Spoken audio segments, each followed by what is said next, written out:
네, 여러분, 이제 1강 마치고 2강 다시 시작하는데요. 지난 시간에 이어서 우리 소선지서, 이제 6건의 소선지서를 다시 이어서 합니다. 이 시간에 여러분과 함께 나눌 선지서는 나훔, 하박국, 스바냐, 학개, 스가랴, 말라기, 이 6분의 선지서를 함께 핵심을 한번 살펴보도록 하겠습니다. 이제 나훔 선지서는, 나훔은 이제 남유다, 유다 남국의 선지자인데, 이제 이 나훔이라는 이름의 이제 뜻은 위로 또는 위안, 이런 뜻을 가지고 있습니다. 그런 이름에 비해서 이제 이 나훔 선지자의 메시지는 사실 위로보다는 두려움을 주는 메시지가 주류를 이루죠. 이제 이 유다가 곧 아수르에 의해서 아수르가 멸망을 하고 새로운 또 시대가 열릴 것처럼 보이지만 실제는 어려움이 계속됩니다. 이 나훔이 활동하던 시대는 요나가 이제 니느웨에 가서, 아수르의 수도 니느웨에 가서 니느웨의 복음을 전해서 니느웨 사람들이 종교적인 신심을 가지고 하나님을 믿기도 했습니다. 그리고 부흥을 했습니다. 그리고부터 150년이 흘러갑니다. 니느웨가 요나의 복음을 듣고 변화되고 또 도시가 발달되고 그러한 시간이 흐르는 것이 150년이다. 그거를 보면 마치 우리 한국이 지금 선교 130 몇 년이 지나가고 있는데 150년이 다가오고 있는데, 이때 느느웨가 드디어 멸망의 기류에 접어들게 되는 시점에 나훔 선지자가 메시지를 남기게 됩니다. 니느웨 사람들은 사실은 초기에는 정말 진지하게 해결을 하고 하나님께로 돌아왔습니다. 그리고 죄에서 멀어지고자 노력을 했습니다. 순수한 믿음을 지켰습니다. 그런데 시간이 가면서 다시 그 도시가 물질 문명으로 발달이 되고 그것에 의해서 가진 우상들이 또 들어오고 그렇게 됐다 보니까 사람들이 전부 탐욕이 다시 창궐하기 시작을 합니다. 그리고 자기 이기심에 팽배해지고, 그래서 그 국가 자체가 제국주의적인 발상과 함께 가난한 사람들, 어려운 이웃들, 국가들에 대한 그런 탄압이 시작되게 되죠. 그래서 그 당시에 나훔 선지자가 이 아수르 제국이 얼마나 폐악한 나라로 전락을 했는가를 이렇게 기록을 하고 있습니다. 나훔서 3장 1절부터 3절에 아수르가 어떤 나라냐, 3장 1절부터 3절 사이에 이렇게 기록하고 있습니다. 화 있을진저 피의 성이여, 그 안에는 거짓이 가득하고 포악이 가득하며 탈취가 떠나지 아니하는도다.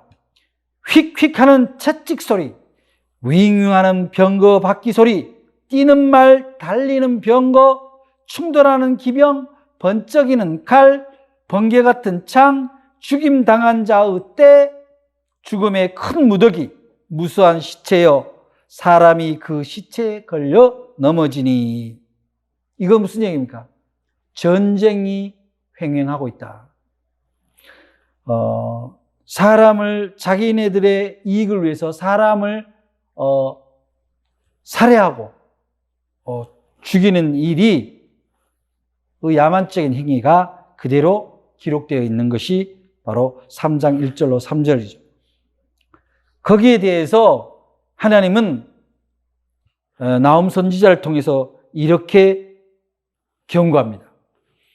여호와는 질투하시며 보복하시는 하나님이시니라. 여호와는 보복하시며 진노하시되 자기를 거스리는 자에게 여호와는 보복하시며 자기를 대적하는 자에게 진노를 품으시며 또 여호와는 노하기를 더디하시며 권능이 크시며 벌받을 자를 결코 내버려 두지 아니하시느니라.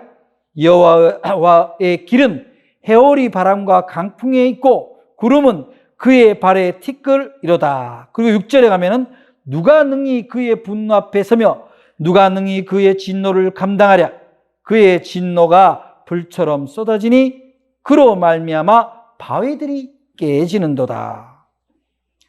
니느웨, 더 크게는 아수르 제국이 요나에 의해서 구원을 받았고 하나님을 잘 믿는 백성, 신앙을 잘 지키는 백성으로 살아남지 못하고 150년 만에 다시 패악한 전쟁의 광기, 타락의 광기가 횡행한 나라로 변질되고 말았습니다. 그 위대했던 제국, 그 서아시아와 유럽 인근까지 아프리카 북부까지 지배했던 이 아수르가 결국은 멸망을 하게 되는 그런 자신들의 폐악을 저지르게 된 거죠. 그런데도 불구하고 나훔 선지자는 하나님을 신실로 믿는 사람에게는 위로를 주는 말씀을 전합니다. 어떻게 하냐면 여호와는 선하시며 1장 7절 말씀입니다. 여호와는 선하시며 환난 날에 산성이시라. 그는 자기에게 피하는 자들을 아시느니라. 그가 범람하는 물로 그것을 진멸하시고 자기 대적들을 흑암으로 쫓아내시리라. 사실 물론 그 니느웨 아수르 왕국 자체가 다시 부패해지고 엉망진창이 되었지만 사실 지금은 이제 그 아수르 제국의 수도인 니느웨가 흔적도 없이 사라졌지만은 고고학자에 의해서 발견된 것에 보면은 그 당시에 엄청난 나라가 형성이 되었다라는 것이 최근에 밝혀지고 있습니다. 그런데 그게 어느 정도 뭐냐면은 그 모슬로에서 티그리스 강까지 그 뚝이 있는데 그 뚝 안에가 엄청난 길이의 뚝 안에가 도시가 형성되었다라는 것을 고고학자들이 발견했는데 그 도시가 멸망한 거예요. 하나님에 의해서. 우리가 이제 여기서 얻는 교훈은 이런 겁니다. 우리 한국 기독교 프로테스탄트 개신교가 133년, 134년 이렇게 넘어가는데 곧 있으면 150년이 되는데 엄청난 부흥을 했습니다. 복음을 받아들이고 양적으로 팽창을 하고 그랬으나 결국은 여러 가지 자본, 물질의 시장이 또 팽배하면서 사람들은 점점 신앙조차도 점점 만몬에 기대어서 하게 되는 그런 어려운 상황에 지금 있습니다. 하나님의 심판은 민족을 구별하지 않습니다. 하나님을 떠난 자, 하나님의 말씀을 경청하지 않는 자에게 내려집니다. 그것이 제국이라 할지라도 하나님은 용납하지 않는다. 그런 것을 이 나훔서에서 교훈하고 있습니다. 그 다음에 이제 이어지는 책이 이제 하박국인데요. 우리는 하박국 선지서는 많이 인용하는 게 그 3장 17절에 무화과 나무가 무성하지 못하며 포도나무에 열매가 없으며 그 감람나무에 소출이 없고 밭에 먹을 것이 없고 우리의 양이나 소가 없어도 하나님께 감사하고 찬양하겠다. 그러니까 우리가 소유에 의해서 감사하는 것이 아니라 하나님이 나와 함께 하신 것만으로 감사한다라는 그 말씀에 우리가 하박국을 많이 인용을 하는데 사실은 하박국은 이제 제약에 대해서도 얘기하지만 하나님이 우리를 위해서 어떤 사랑을 준비하고 계신가, 하나님을 믿는 백성들에게 주는 격려의 말씀도 이 안에 하박국 선지서 안에 들어 있습니다. 이제 이 하박국 선지자는 특별한 인물에 대한 어떤 정보는 없습니다. 이제 방금 얘기한 대로 이제 아수르 제국이 나훔 선지자가 예언하는 대로 멸망을 합니다. 이집트와 그 바벨론에 의해서 서로 경쟁을 하다가 결국 바벨론에 의해서 바벨론이 이제 갈대아 사람들하고 연합을 해서 아수르를 멸망시키죠. 멸망시키고 결국은 바벨론에 의해서 이스라엘은 다시 포로 생활을 하게 되는 그런 생활이 시작되게 됩니다. 그 과정에 이제 그 어두운 시기, 위기의 시대에 이제 하박국은 이제 하나님을 믿는 백성들에게 이러한 확신을, 세 가지 확신을 보여주는데, 그 첫째 확신은 이제 2장 4절에 있는 의인은 믿음으로 산다. 그것은 신약에서도 여러 차례 강조됩니다.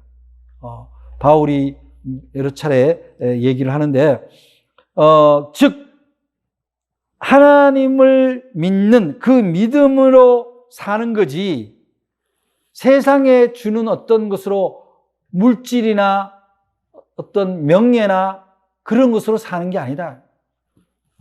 두 번째 메시지는 결국은 하나님은 죄악들을 심판하시고 하나님의 영광을 세상에 가득 차게 하리라.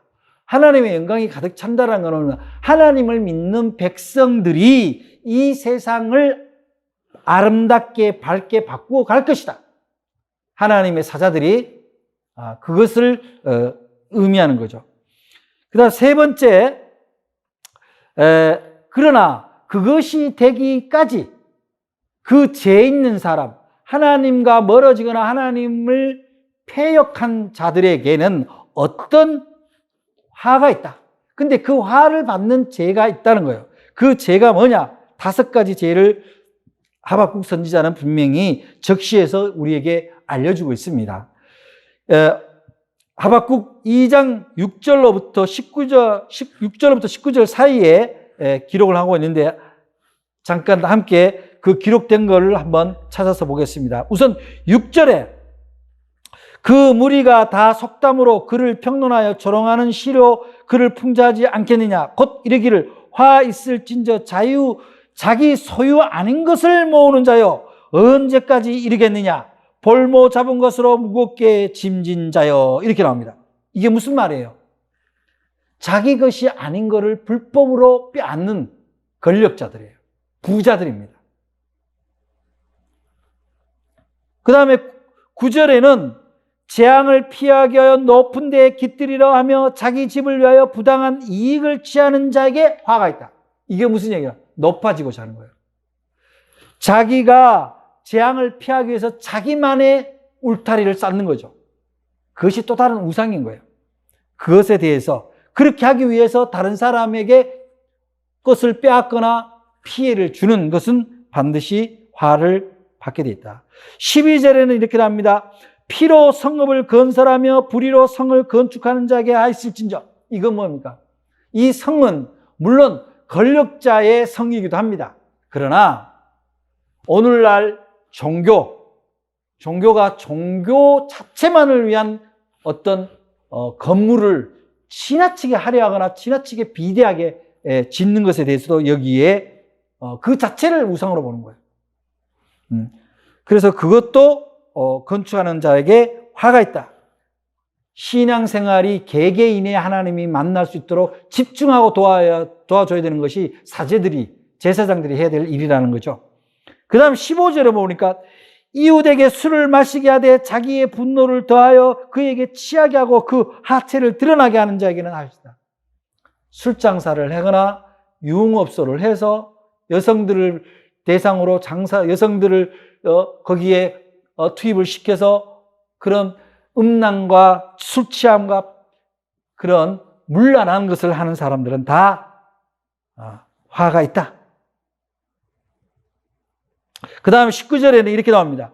나무에게 깨라 하며 말하지 못하는 들에게 일어나라 하는 것은 다 화 있다. 이게 무슨 얘기예요? 우상이에요. 할 수 없는 것들에다가 인간의 그 욕망을 요청하는 거. 하나님한테 빌어야 될 것을 엉뚱한 데 비는 것. 아니, 말을 들을 수 없는 돌이나 나무, 우리나라도 그러죠. 뭐 산에 올라가다가 뭘 빈다고 돌 하나 거기 돌탑을 쌓는다든지, 나무에다가 무슨 색시를 뿌려서 거기다 빈다든지, 물론 오래된 것들에 대한 경외심은 필요합니다만 그것들이 소원을 들어주는 건 아니에요.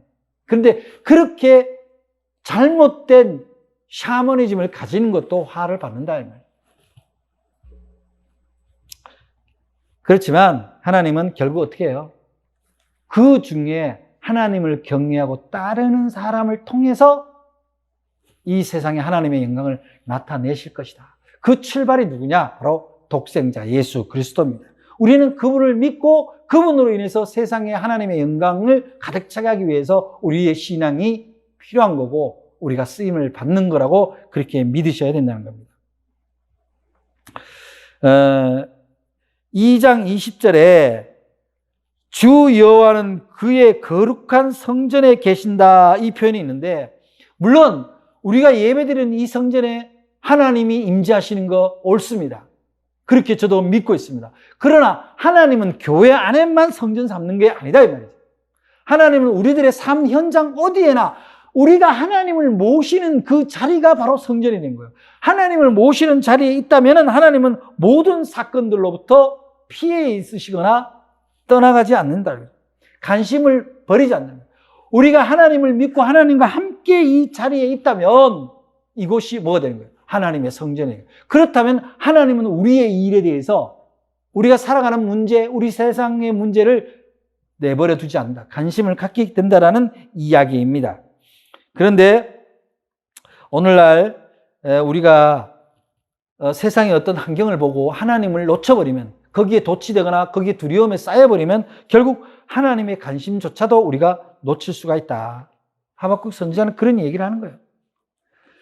그리고 이제 우리가 아까도 제가 초반에 이 하박국 선지자 이야기를 하면서 말씀드렸습니다만은, 우리가 어떠한 상황 속에도 하나님은 성전에 계신다 했을 때 우리가 사는 삶의 현장을 성전 삼아서 죽게 하듯이 살아가면은 그것은 어떤 거냐면 바로 어떤 상황에서도 하나님을 찬양할 수 있는 믿음을 놓쳐서는 안 된다는 거예요. 그 당부가 뭡니까? 바로 하박국 선지자가 3장 17절에 말씀하신 무슨 성과가 없어도, 열매가 없어도, 집안 외양권에 가축이 없어도 하나님을 찬양하는 마음, 그 마음이 있을 때 하나님은 어떻게 하냐? 그 마음을 보시고 하나님이 그를 통해서 영광을 받으시게 된다. 영광을 받는다는 거예요. 문제가 해결이 된다. 하나님의 은혜로 해결이 된다. 그런 얘기입니다. 그리고 이제 다음 이제 선지서가 스바냐 선지서인데요. 스바냐 선지자는 조금 특별한 분인데, 이분은 이제 말하자면 왕족이죠. 왕의 후손인데, 히스기야 왕 아시죠?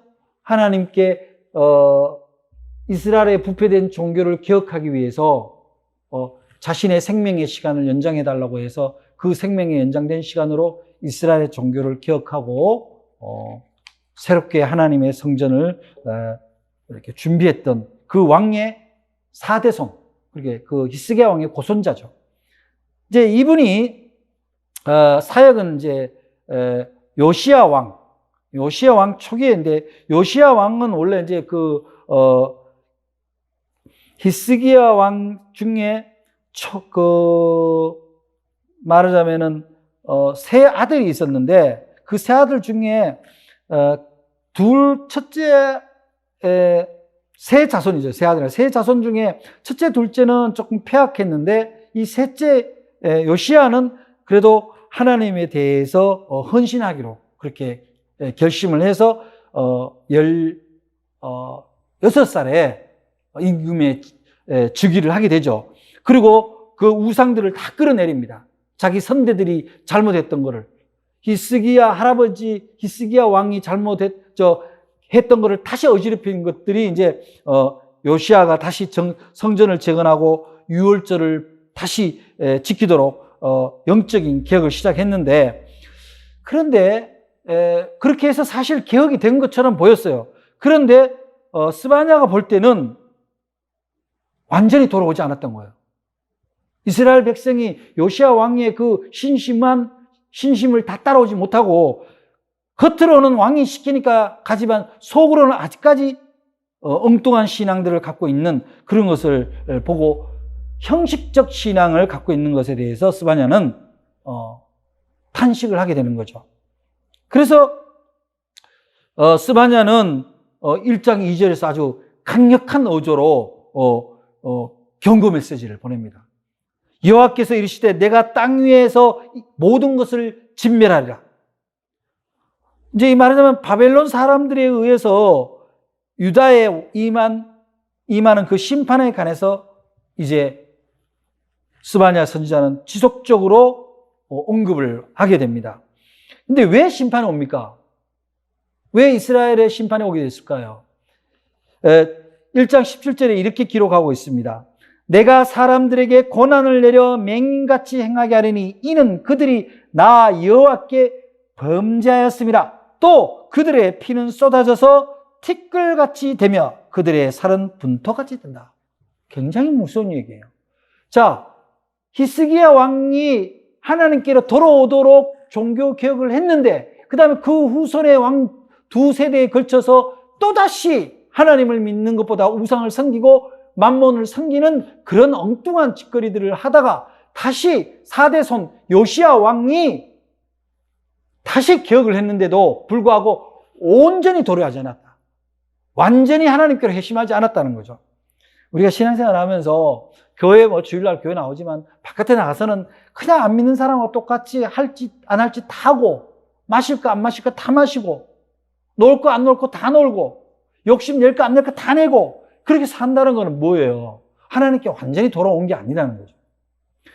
오늘날로 우리 신앙을 돌아봐도 굉장히 이 스바냐 선지자의 말은 우리에게 경종을 줍니다. 제가 여기에 여러분 보일지 모르겠습니다만 경고, 우리의 신앙은 하나님의 경고를 듣는 게 설교예요. 축복의 말씀만 듣는 것이 설교가 아닙니다. 사실은 설교 자체가 우리의 삶을 돌이키게 하기 위한 건데 돌이킨다는 것은 상당히 불편을 감수하는 거예요. 우리가 그리스도인이 됐다라는 것은 세상의 방법으로 살아가는 걸로 볼 때 굉장히 불편을 감수하겠다라는 거거든요. 그러니까 하나님과 함께 사는 것이 편안한 상태로 돌이켜지는 게 신앙입니다. 그렇게 하지 않을 때 하나님은 끊임없이 말씀을 통해서 경고합니다. 선지서 전반적으로 볼 때 예레미야서 이사야서 할 거 없이 전반적인 내용이 뭡니까? 경고입니다.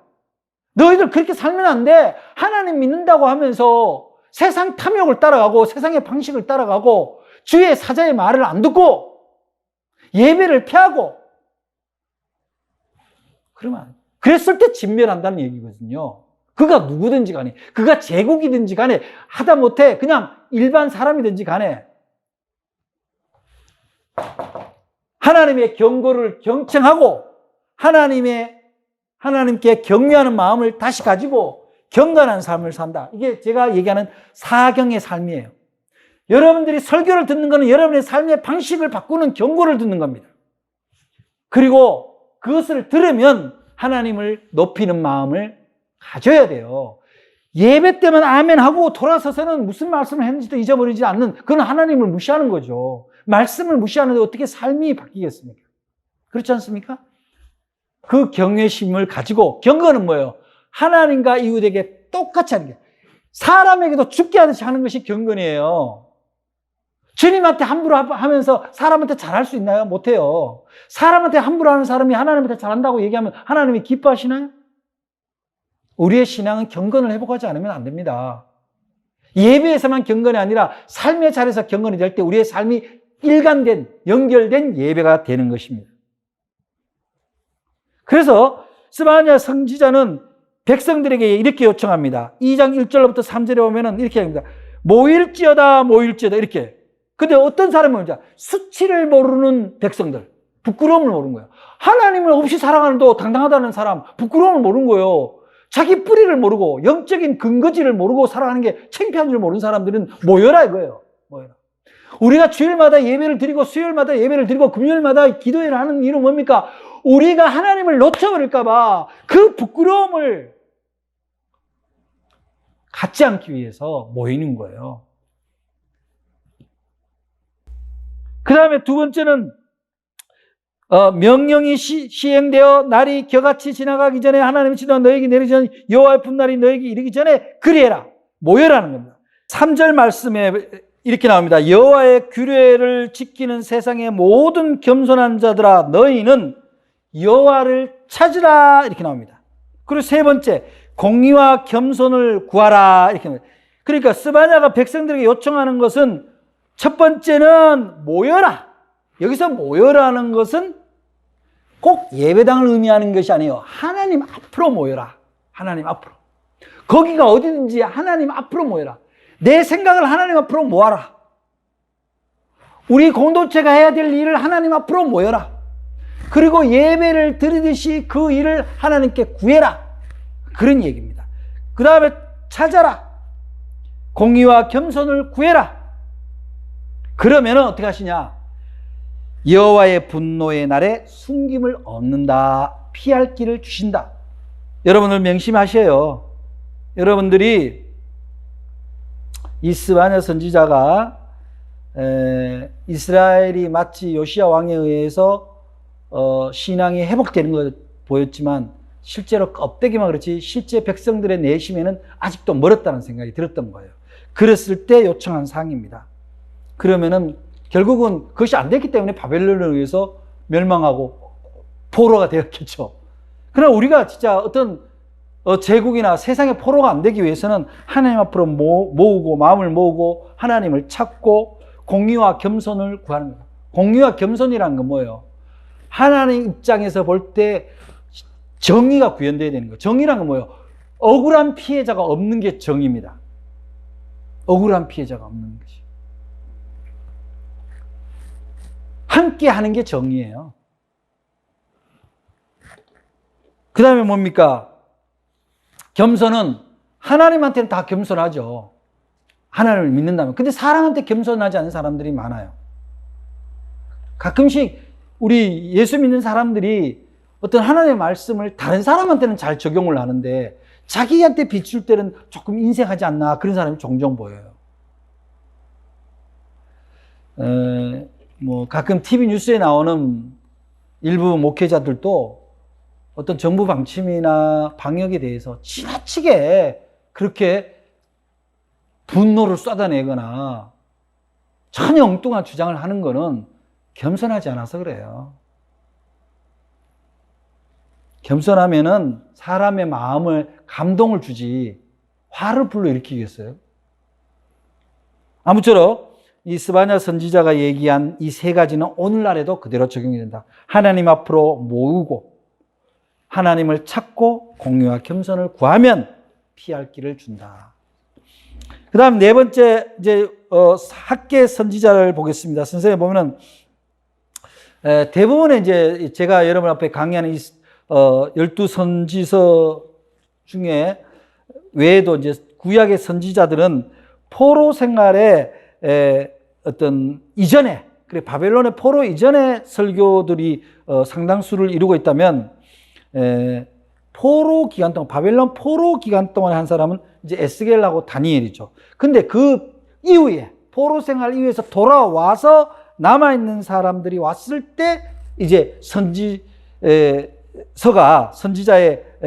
메시지가 바로 학계 선지자와 스가랴 선지자와 말라기 선지자입니다. 이 세 분의 선지자는 포로 시절이 끝나고 돌아와서, 포로 시절에는 방금 말씀드린 대로 다니엘하고 에스겔이 했다면 이제 포로 이후에 다시 이스라엘로 돌아왔을 때 회복을 구할 때 학계, 스가랴, 말라기가 했는데, 그래서 이 학계서의 이 주 목적은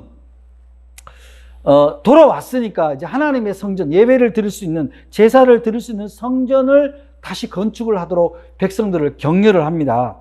근데 이 책에는 이제 아주 간결한 메시지가 짧게 있는데 그 각각은 하나님의 백성들로 하여금 이제 그 하나님의 백성들이 지은 각각의 죄에 대해서 이제 지적을 하고 있습니다. 지적을 하지만 궁극적으로는 그 하나님을 예배하는 삶에서 그 실제 예배를 드리는 준비, 회복하는 것에 대한 일종의 격려와 또 그것을 하지 않았을 때 오는 어떤 하나님의 어떤 심판에 대한 이야기가 학개서에 들어있다고 볼 수 있습니다. 자, 이제 스가랴서는 굉장히 중요한 또 선지서 중에 하나인데, 방금 얘기했다시피 스가랴도 이제 학개 선지자와 같이 함께 활동했던 성전 재건 시기의 사역자죠. 그런데 이 스가랴 선지자는 주로 이제 미래에 관한 이야기를, 예언을 하나님으로부터 음성을 듣고 선포를 하는데, 말하자면 미래에 관한 예언에서 다니엘서 다음에 이 스가랴 선지자가 굉장히 구체적으로 이야기를 하고 있다. 이제 포로 생활에서 돌아와서 이스라엘이 성전을 회복하기 위할 때 이 학개와 같이 쓰임 받은 이 스가랴 선지자는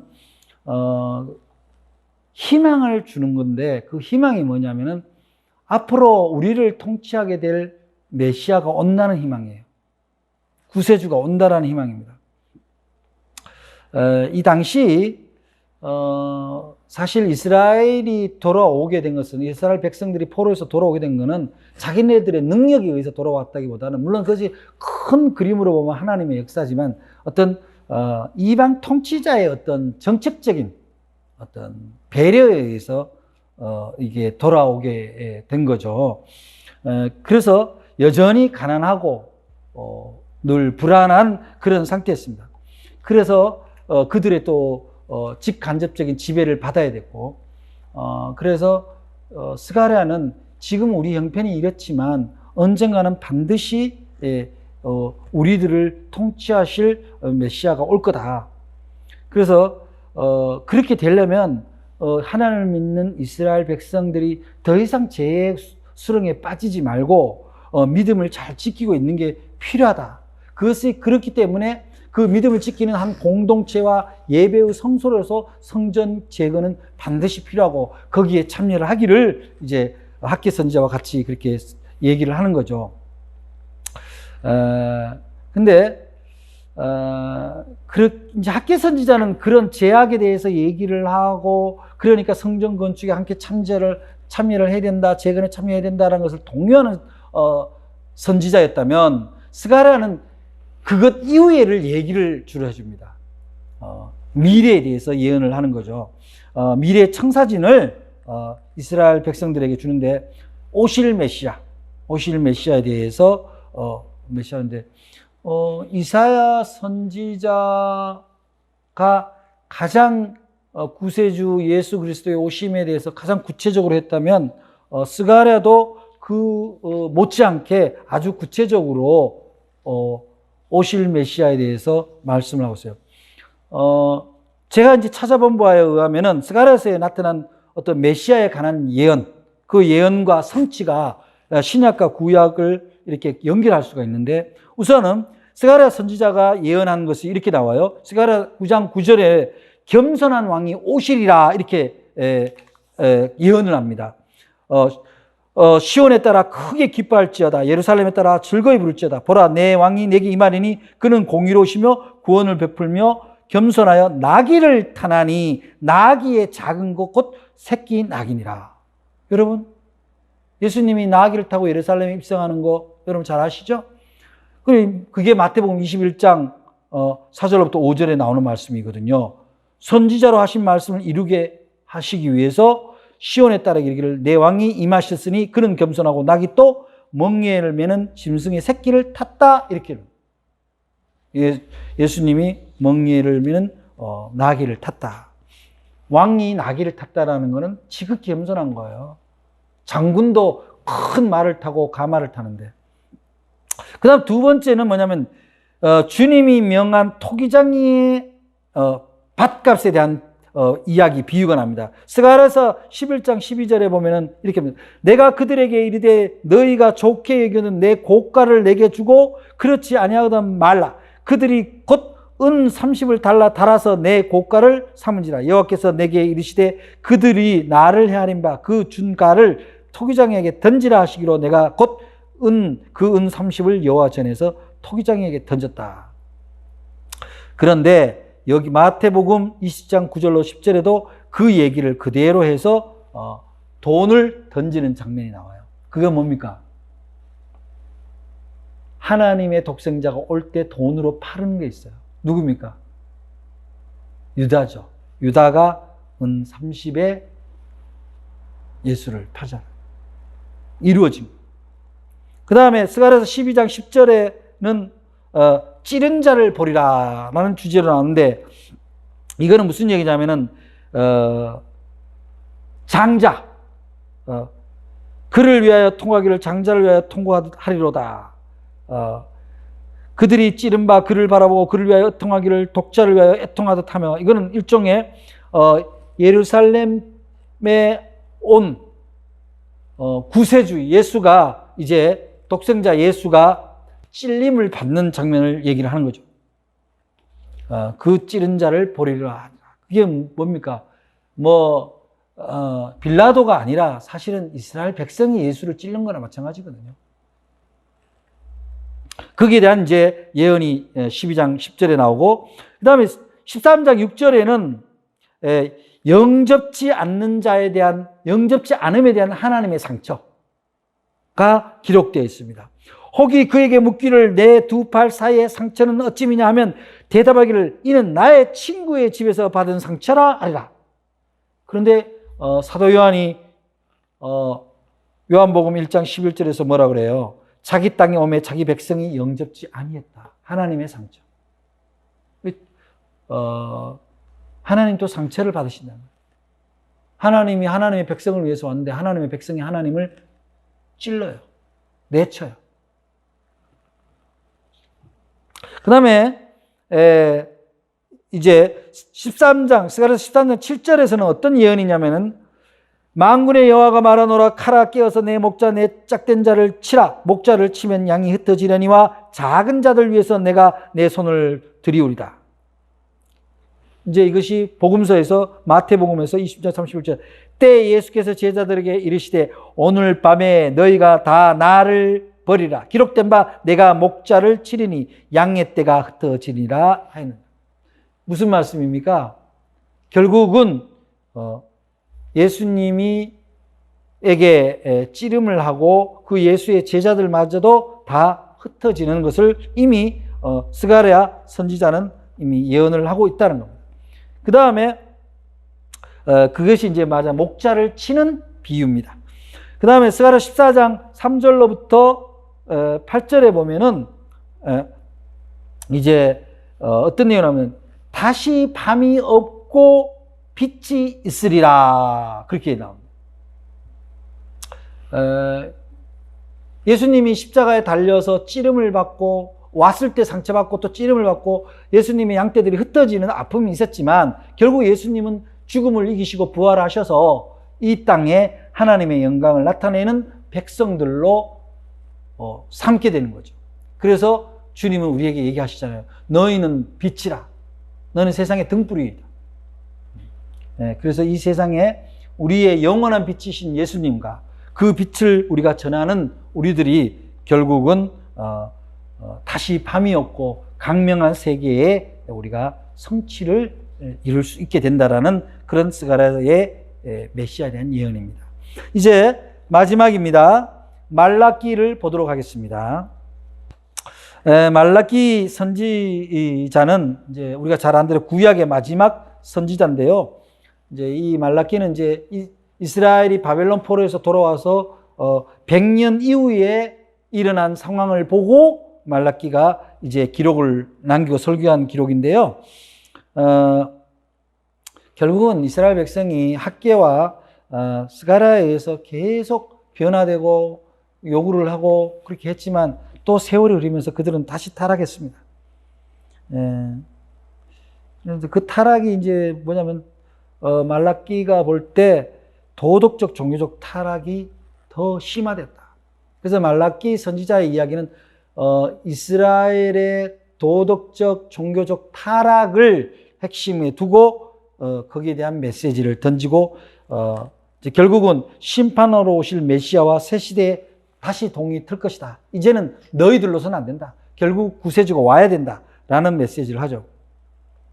그 당시 제사장들이 얼마나 이제 폐가냐면 그 하나님 앞에 드려진 예물들, 그러니까 제사장은 제단을 섬기는 일을 하는데 그 향을 사르는 일과 진설병을 먹는 일 같은 그런 하나님을 모시고 예배를 집리하는 일을 소홀히 했다. 소홀히 했다. 그리고 하나님께 드려진 예물을 함부로 했다. 오늘날도 이제 사실 우리가 목회하는 사람들의 입장에서 볼 때는 성도들의 이 예물을 어디에 쓸 건가 생각했을 때 참 우리가 경각심을 가져야 된다. 그런 생각을 하게 되고, 그래서 결국은 그런 광경을 본 학계 선지자, 말라기 선지자는 이게 참 잘못되고 있다. 그런 얘기를 하는 거예요. 하나님께 드리는 것을 소중하게 얘기해야 되는데. 근데 이제 우리가 말라기에서 주로 이제 많이 인용되는 게 봉헌에 대한 이야기거든요.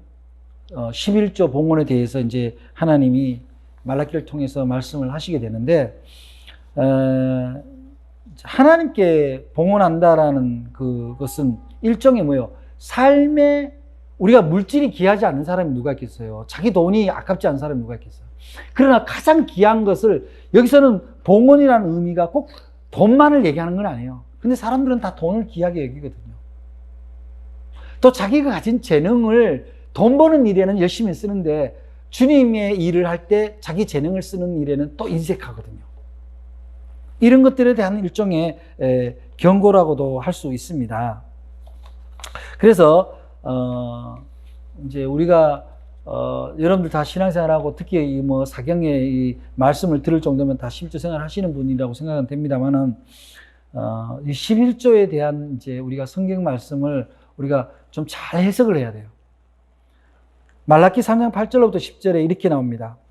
사람이 어찌 하나님의 것을 도둑질하겠느냐? 그러나 너희는 나의 것을 도둑질하고도 말하기를 우리가 어떻게 주의 것을 도둑질하였나이까 하는도다.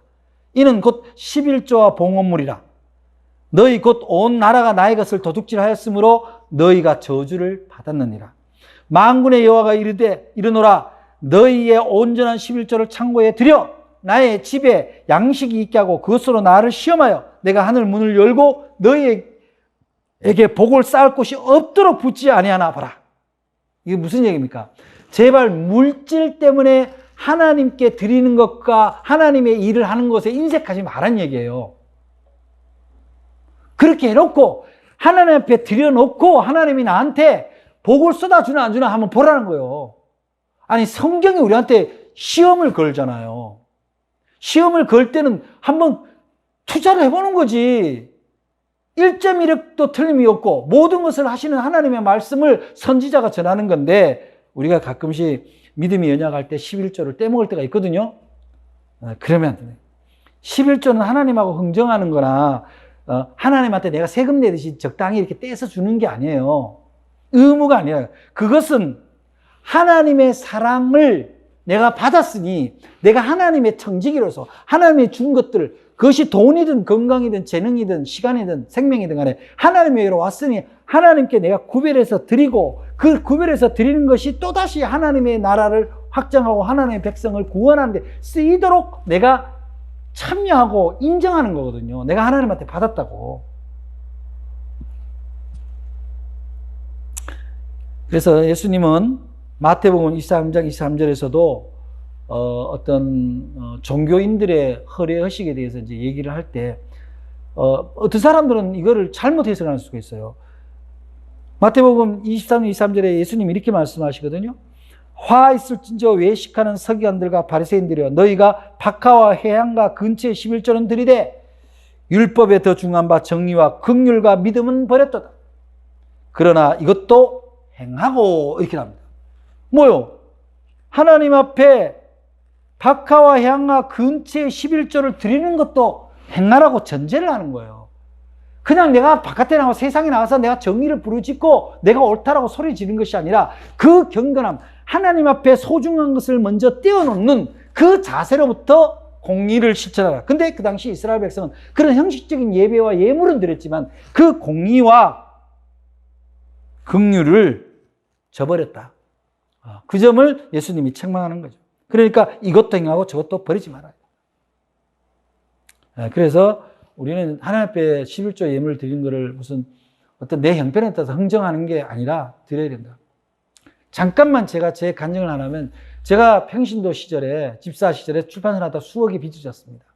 근데 빚이 굉장히 없죠. 생활비를 뭐 1년, 2년 못 갖다 주는데, 제가 11조를 낼 때, 제가 교회 재무위원이었는데, 재정위원이었는데, 그 다 11조였는데 내가 돈이 없다고 안 낼 수가 있나요? 그래서 내가 어디 가서 돈을 빌리든지 간에 돈을 빌려서 11조를 냈어요. 최저 돈이라도 11조라고 써서. 그건 뭐 하나님에 대한 믿음이라기보다는 실제로는 그 재무위원들한테 창피당하기 싫다라는 마음으로 내긴 했지만 하나님은 그거를 버리지 않으셨어요. 제가 수억의 빚이 졌는데 하나님이 그 수억의 빚을 진 거를 불과 2, 3년 이내에 다 갚아주셨어요. 사람을 보내서 일거리를 줘서. 그리고 빚을 갚고 제가 하나님의 은혜에 제가 보답하고 충성하기로 작정을 하고 신학을 하고 이제 목회자가 된 거죠. 그게 제가 나이가 40이 넘어서거든요. 그런 것처럼 하나님은 쏟아주시는 분이에요. 하나님의 일에다가 내가 하나님에게 받은 것을 내어놓기만 한다면.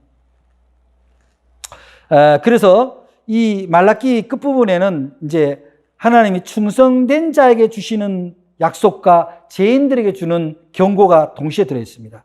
이것만 함께 읽고 마치도록 하겠습니다. 말라기 3장 16절로부터 18절입니다. 그때 여호와를 경외하는 자들이 피차에 말하며 여호와께서 그것을 분명히 들으시고 여호와를 경외하는 자와 그 이름을 존중히 여기는 자를 위하여 여호와 앞에 있는 기념책에 기록하셨느니라.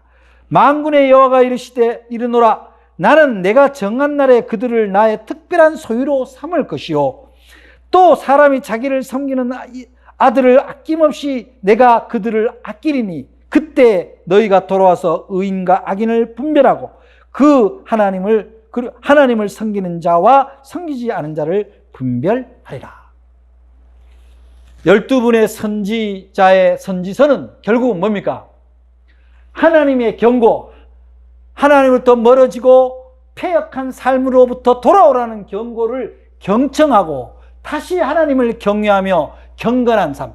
경건한 삶이란 건 뭡니까? 하나님 뜻을 따라 공의를 세우고 사랑을, 이웃을 사랑하며 긍휼한 마음으로 모든 사람에게도 죽게 하듯하고 주님께 드릴 것을 떼어먹지 않는 그런 경건의 삶, 겸손의 삶을 살 것을 오늘의 우리에게, 오늘의 이스라엘에게 메시지를 주고 있는 것이 바로 이 12소 선지서입니다. 그 내용은 짧다 할지라도 그 중요도는 어떤 선지서와도 뒤처지지 않는 소중한 선지서다. 자, 이제 여러분들 첫 번째 시간, 두 번째 시간 조금 길었습니다만은 소 선지서의 핵심 오늘 함께 나눴습니다. 여러분 가정과 교회 여러분들이 늘 하나님의 사랑과 은혜가 풍성하기를 바라고 오늘 이 소 선지서의 메시지가 여러분의 신앙과 삶에 있어서 중요한 표지, 시그널이 되기를 주의 이름으로 축복합니다. 여러분 고맙습니다.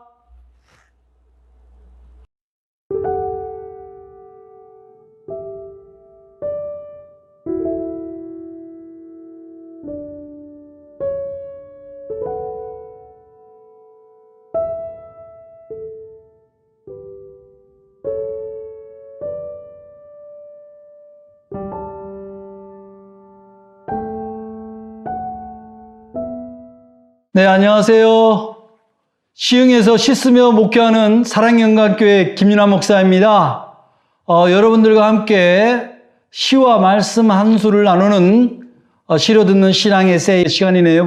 오늘은 소망의 끝이라는 제 시를 가지고 함께 은혜를 나누도록 하겠습니다. 먼저 시를 소개하겠습니다.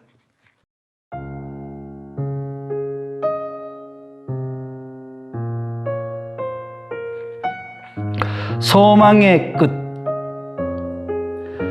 내가 그의 입술에 취해 나를 잊을 수만 있다면,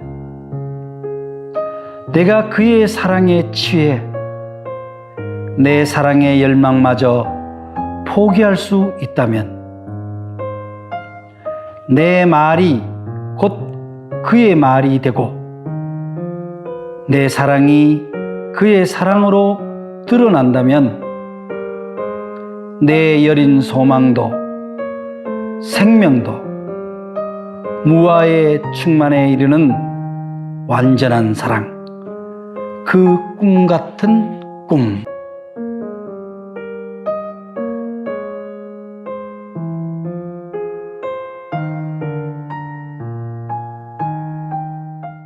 이제 사람들은 다 저마다 꿈을 가지고 있죠. 이른바 소망을 다 가지고 있는데, 우리 그리스도인들도 이제 소망을 가지고 있죠. 근데 그 소망을 이렇게 기도 제목이라고 생각을 하고 한번 이렇게 면면을 가끔 들여다볼 때가 있습니다. 목사인 저도 저의 소원, 저의 소망의 기도 제목을 쭉 살펴보다 보면 굉장히 사변적이고 개인적이고, 좀 더 노골적으로 얘기하면 이기적인 제목들이 종종 나올 때가 있습니다. 그래서 제가 이 시를 쓸 무렵에는 신학을 할 때인데요. 그러니까 벌써 뭐 한 17, 18년 전의 얘기인데, 근데 그런 생각이 드는 거예요. 내가 이 기도하는 기도 제목들이 정말 하나님도 기대하는 소원인가? 예수님도 함께 드렸을 기도였을까? 그런 성찰과 회개가 있었습니다. 그래서 그 이후에 가급적이면 좀 개인적인 기도보다 하나님의 나라를 이루는 일에 무엇을 구해야 될지 기도하는 것을 제가 늘 꿈꾸고 또 거기에 소망을 두고자 해왔습니다만은, 그러나 저 역시 연약한 존재라 임시로 생기는 문제, 여러 가지 가족의 문제, 교회의 문제, 이런 걸 놓고 기도를 할 때가 있습니다. 그런데 우리가 실제로 우리의 소망의 끝은 어디일까요? 우리가 기대하는 꿈의 성취는 무엇으로 말할 수 있을까요? 과연 우리가 세상 속에서 얻는 지위, 부요, 명예, 이런 것들로 우리의 소망의 끝이라고 할 수 있을까요? 내 자손의 복된 삶, 내가 운영하는 업체의 발전, 이런 것들로만 과연 우리의 소망의 끝이라고 할 수 있겠는가? 그래서 또 한편으로는 그냥 우리가 섬기는 교회, 우리 교회만 부흥되면, 우리 교회만 잘 되면 소망의 끝인가? 그런 생각을 하게 됩니다. 여러분, 우리 소망의 끝은, 그리스도인의 소망의 끝은 내가 하는 말이 곧 그리스도, 예수께서 하시는 말씀과 같은 품질이 되어야 되고, 우리가 하는 일이 예수님이 공생애 당시에 하셨던 그 일, 사랑의 사역, 구원의 사역, 천국을 이루는 일이 되어야 되고, 또한 예수님이 승천하실 때 우리에게 부탁하신 그 부탁, 우리가 성령을 받고 그 성령을 받아서 하나님 나라를 확장하는 그 증인이 되는 그 삶이 아닐까요? 제자가 되는 그 삶이 우리 소망의 끝은 아닌가? 그런 생각을 했습니다. 오늘도 우리는 우리의 삶의 자리에서 우리의 소망이 어디에 닿고 있는지 생각을 해볼 필요가 있습니다. 나의 욕망의 끝이 아니라 우리 주님의 기뻐하신 그 소망, 이 땅에 하나님 나라를 이루어 가는데 우리가 나서는 일, 우리의 것을 내놓는 일, 그래서 주님이 더 공급해주는, 더 채워주는, 복을 받는 그 소망. 그래서 주님과 내가 자연스럽게 하나로 살아가는 삶, 그 삶이 우리 소망의 끝은 아닐까 하고 여러분과 함께 다짐을 해봅니다. 여러분, 여러분의 거룩한 소망이 주님과 함께 여러분의 삶 가운데서 풍성하게 이루어지기를 축원합니다. 감사합니다.